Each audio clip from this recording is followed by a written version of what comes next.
today we'll do more neuroanatomy, but we're focusing on development now for the next 4 lectures. You will need to know some of the things you've learned in the previous anatomy sessions. Let's just review some of the highlights of what we've been talking about.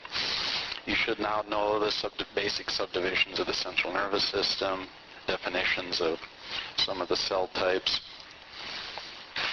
You should be beginning to get familiar with the shape of the neural tube, cross-sectional shape at various levels, at least the embryonic neural tube. If you did the dissection yet, a few more of you will do it tonight. You'll get a more realistic view of that. Then we went through sensory channels, trying to simplify pathways information takes when it comes into the nervous system. You should know the definition of dermatomes.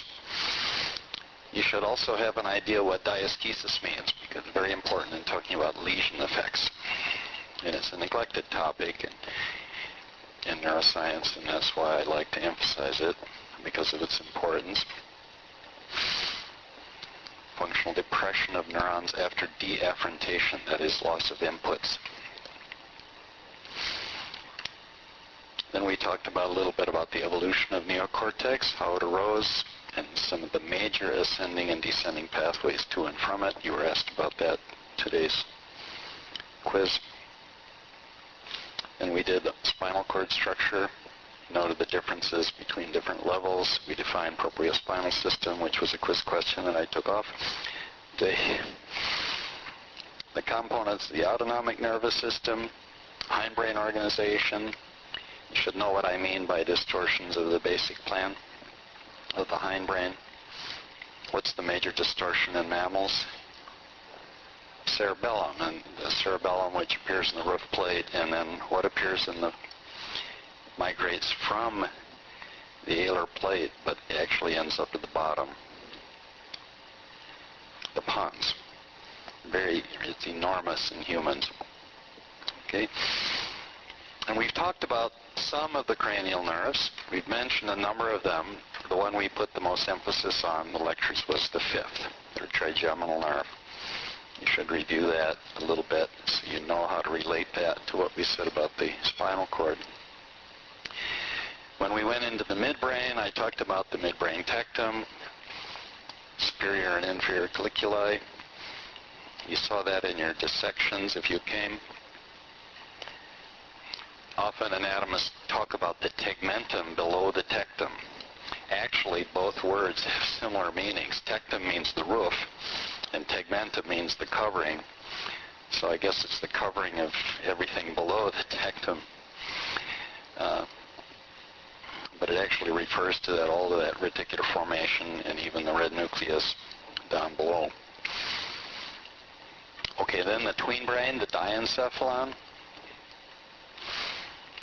2 major functional subdivisions that I used actually for midbrain also. Midbrain, diencephalon, and endbrain. Okay, midbrain, tween brain, endbrain. The somatic and limbic portions. And then we talked the major structural parts, the 2 biggest ones, thalamus and hypothalamus, and the smaller ones, the epithalamus and subthalamus. Okay, and then the endbrain. You should know the difference between cerebral hemispheres and basal forebrain. That you get some help in the dissections also. Origins of 2 major pathways for descending axons, and there's some ascending axons in those pathways also. What are they? They come from embryology, lateral and medial forebrain bundles. The medial forebrain bundle is a commonly used term in anatomy. Lateral forebrain bundle is not. Instead, they confuse you by giving it all kinds of different names at different parts, different portions of the nervous system. Okay? I say here other major pathways, but actually this one is part of the lateral forebrain bundle. Corticospinal and corticopontine pathways. Corticospinal pathway actually goes to all levels of the CNS, descending pathways. Officially, corticospinal, of course, is only those axons that make it all the way down to the cord.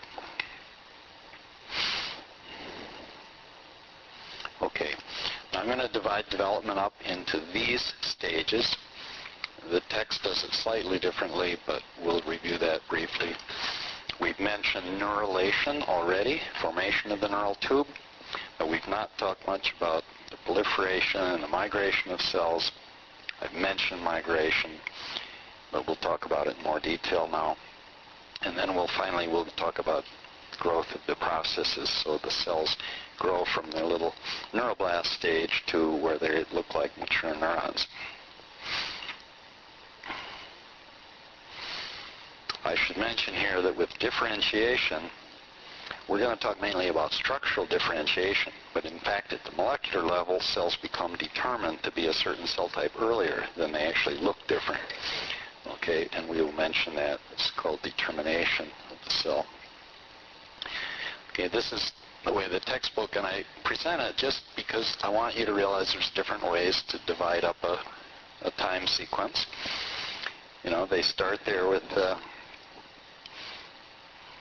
mitosis and neurogenesis. Well, I start a little earlier. In fact, we'll even go back one stage earlier in the next few slides, so you know what happens before there's neurulation. Okay, what happens to that fertilized egg? How does it get to the nervous system? Okay, so here they start focusing on neural development. They're just starting with mitosis after the neural tube is already formed. Okay, and then migration, and we're going to talk about different kinds of migration. And then what we call differentiation, they have divided up here. They're talking just about the initial stages of growth processes, and then he has synaptogenesis, cell death, synaptic rearrangement. Now all these things happen not in strict sequence. Okay, and I will include them all as part of differentiation of the nervous system. Okay, now you remember this picture.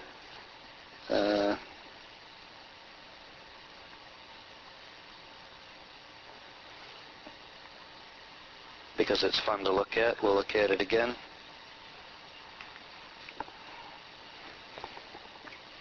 Before there's even a neural plate, okay,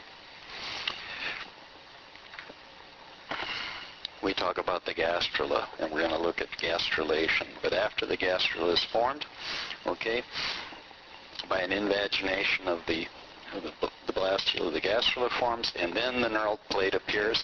You can't really see it here, but now you can begin to see it along the dorsal part of this one, from there to there, and then we see it form the neural tube and unfold. Okay?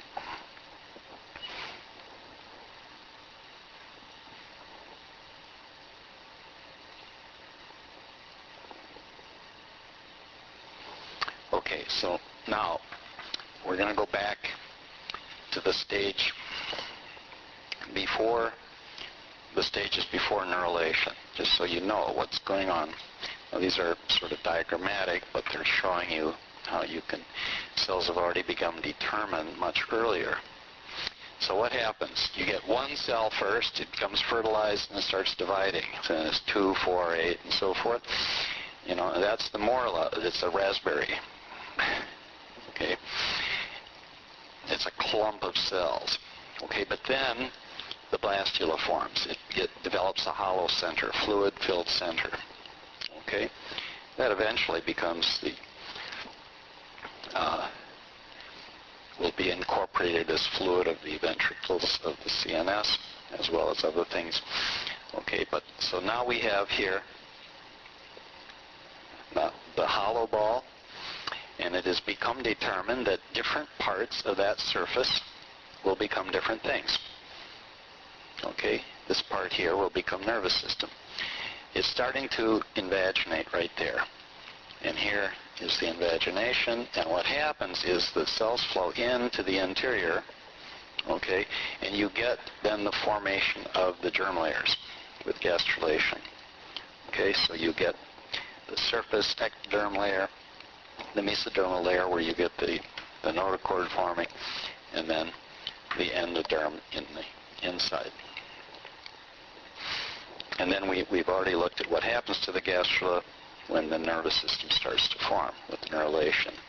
And this is the way they're diagramming it. We've looked at that already.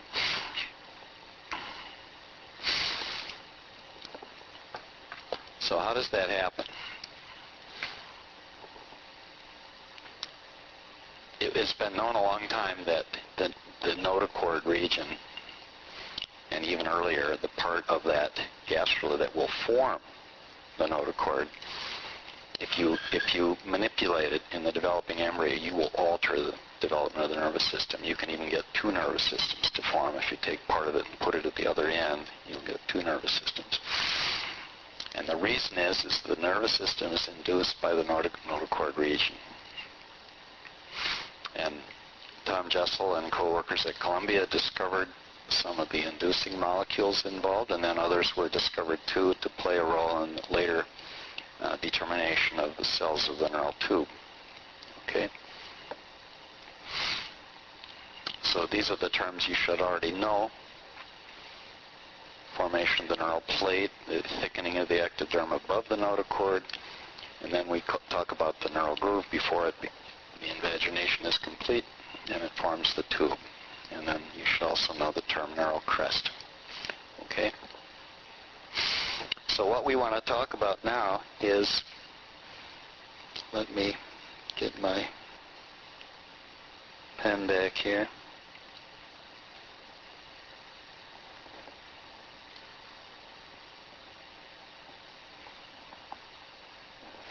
We want to talk about molecules that come from the notochord here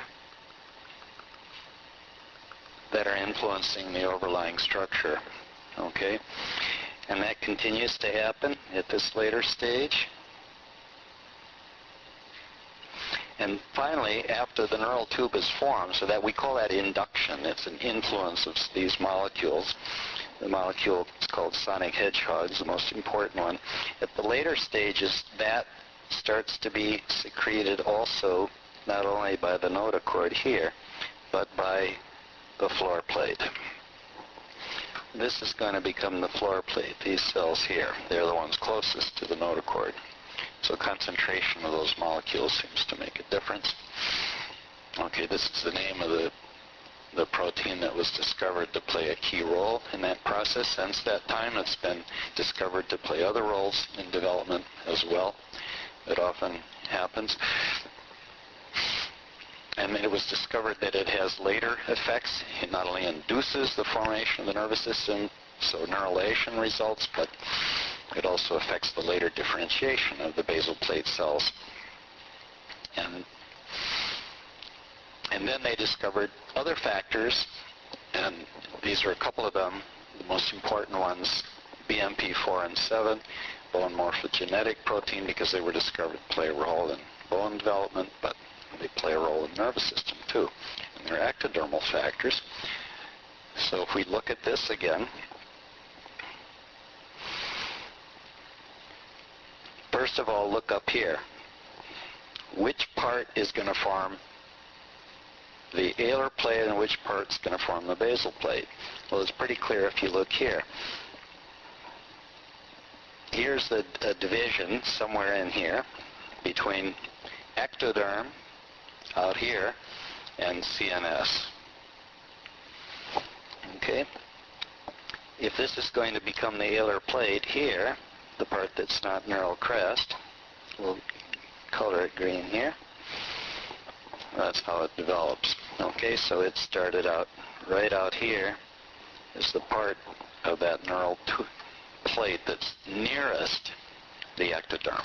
Okay, so BMP4 and 7, okay, are molecules that come from the ectoderm here and diffuse into the adjacent part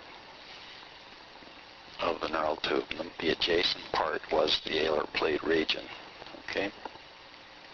And that influences what cells are going to become. Okay? Whereas sonic hedgehog, remember, now at this stage is being secreted by the floor plate cells, and those molecules are diffusing this way, and they're influencing the differentiation of the basal plate. And where it's most concentrated, you get motor neurons. Where it's less concentrated, you get interneurons. At least that's the theory. Okay? So we'll look at this one again too, just so I can explain a little more of that.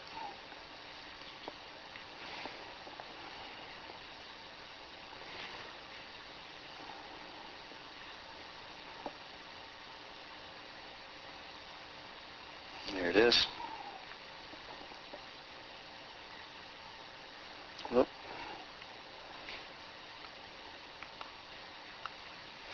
Okay, so just look up here, the upper right.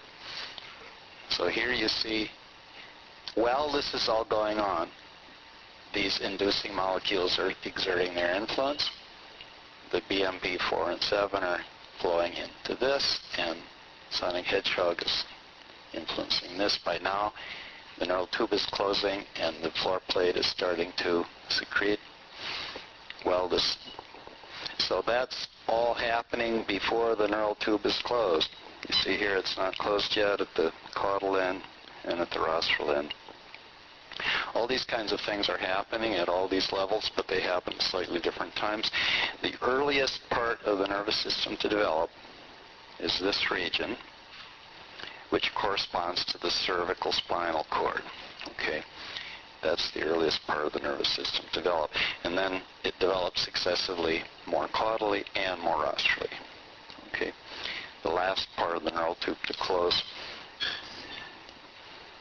is up here in the brain region, but almost at the same time it closes at the caudal end.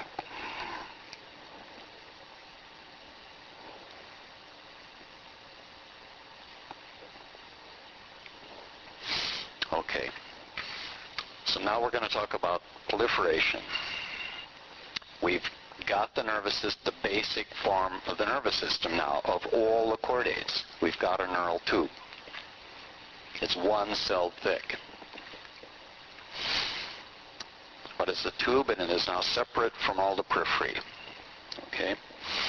So now what happens to it? Well, the neural tube is going to get thicker. The walls are going to get thicker. You've seen that in the pictures of the developing spinal cord.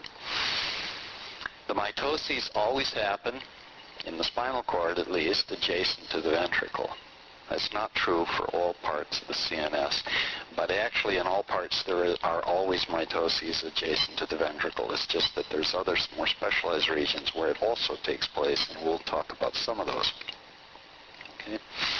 And because of that, we call the ventricular layer the matrix layer. Okay? This term, the matrix, which means womb or mother. Okay? But in fact, the terms ventricular layer, intermediate layer, and marginal layer weren't the initial terms used in embryology, but then there was too much of a proliferation of terms, and in about 1970 a group of embryologists and tried to simplify it. But some of the old terms are still very useful because they're very descriptive. Okay. So when mitoses occur, we talk about two kinds of cell division: symmetric cell division and asymmetric cell division. Symmetric cell division is when two daughter cells are formed, but they both stay stem cells. They're both still going to undergo mitosis. Okay? Whereas in asymmetric cell division, one of them becomes postmitotic and migrates away. Okay? The other one remains a stem cell. Okay? Now let's look at some Cahal pictures. He was looking at Golgi stains of the wall of the neural tube in those early stages where the neural tube was just starting to thicken. Okay? He saw something very interesting. He saw that all the cells, or most of them, not all of them, many of them were like these three cells here. They were attached to the ventricular layer and to the pia layer. Okay, here's the pia, there's the ventricle. Okay, so we're looking at the wall of the tube, and many, many cells have these attachments. So here we're outside the brain, when we're above the pia. That's where you would have, the brain would be surrounded by cerebrospinal fluid. And here you're in the ventricle, where you have cerebrospinal fluid. Why is it the same? Because the cerebrospinal fluid is made by, some of you were at the dissections. What makes the cerebrospinal fluid? Any of you remember? Remember that dark stuff that was you found in the ventricles? The choroid plexus. A few of you were starting to say it. Okay. Specialized ventricular layer cells that make the choroid plexus.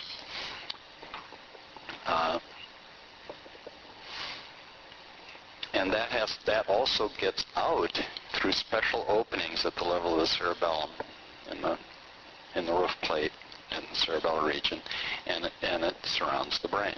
It flows underneath the arachnoid, and it's actually all subdural in and among the arachnoid membranes. Okay. Let's look at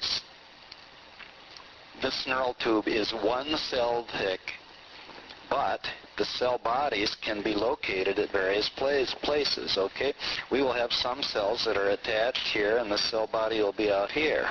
Okay, but then it's still attached here. You know, other cells, cell body will be here. It's still attached here. Now, some of them, like these here, have an attachment only to the ventricular layer. Either they're differentiating and becoming ventricular layer cells, or, and most of them, this is true for, they're undergoing mitosis. Okay, they're in the proliferative stage. Okay, so because it's still one cell thick, we call it a pseudostratified epithelium, because you can see layers in it. Many more, the cells are bunched up towards the ventricle, a few cells on the outside, cell bodies. But in fact, the cells, most of them stretch between the two margins of the nervous system. So the cell nucleus is moving within that elongated cell. These cells that Cajal saw as frozen because he was looking at Golgi, we know now that that nucleus can move. The fact that he saw two here doesn't mean too much. He might have been staining two together and he couldn't differentiate them. Most of them, in fact, have only one nucleus.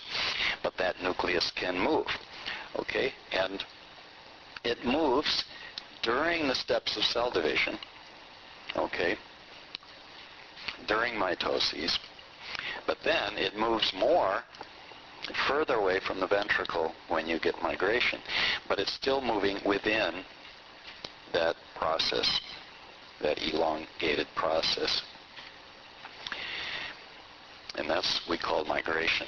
So the first type of migration is simply translocation of the nucleus.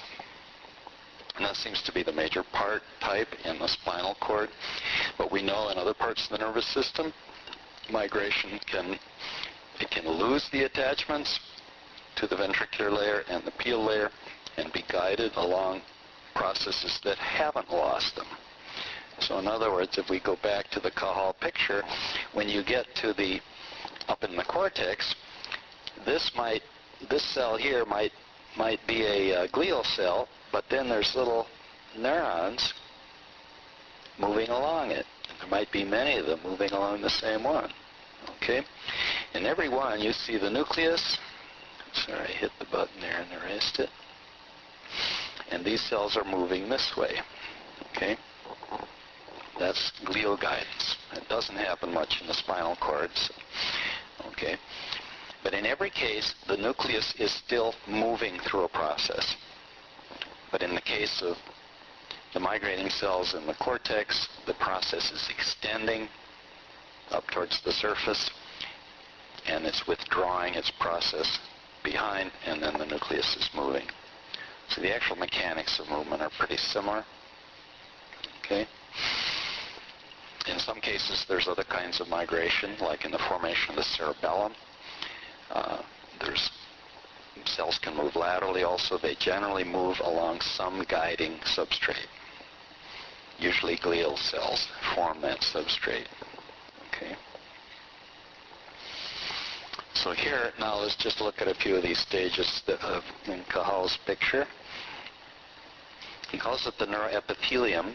Well, it's part of the surface layer of the body. It's an epithelial layer. We know the nervous system formed that way. Now we call it the neuroepithelium. It's still one cell thick. Almost every cell he's drawn here have the connection.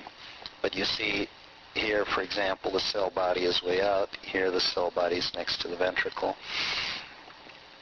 And you see how different they look at the floor plate and roof plate. Okay, but now remember the Golgi stain is sort of somewhat selective, and you can't always predict how it will stain. So in other chicks, day 3, he saw this. He saw that already when all the cells seem to have be elongated like this, some of them were also differentiating further. Okay, most interesting is that some of the ones in the basal plate region here were sending axons out. Okay, they're becoming motor neurons.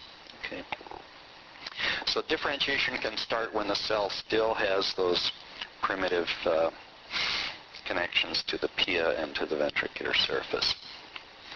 He's also showing a few axons growing in from the dorsal root ganglion there. And others that are simply extending processes within the cord. Okay, those would be interneurons in the cord. They would be growing to other parts of the spinal cord. For example, here's one. This is the growth cone. The cell body's way up here someplace, and it's grown towards the midline there in the floor plate. It's going to cross over to the other side, so that might be a developing spinothalamic tract axon. Okay, so now, as it's getting thicker and thicker, here's another 2 days later. This would take a little longer in a human being. It would take even less time if it were a hamster because he develops very rapidly. We still have elongated cells. They get very long. Okay? And here we are from human, somewhat later, and yet the cells are simply even longer. Some of them are more complex. Now, some of these may be glial cells. Some of them may be neurons. In fact, it's very difficult to tell the difference in these early stages. Okay, unless we have an immunohistochemical procedure where we can look at specific molecules that can identify them. Okay. So what I'm going to do here, and I can review this next time also, there was a lot of argument about nuclear translocation, whether it's a valid type, can we really think of migration happening that way? The man who argued most for it, Kent Marest, that's this man. The other scientist, Donasik, was an MIT graduate student that worked with Marest after she left Nauda's lab here.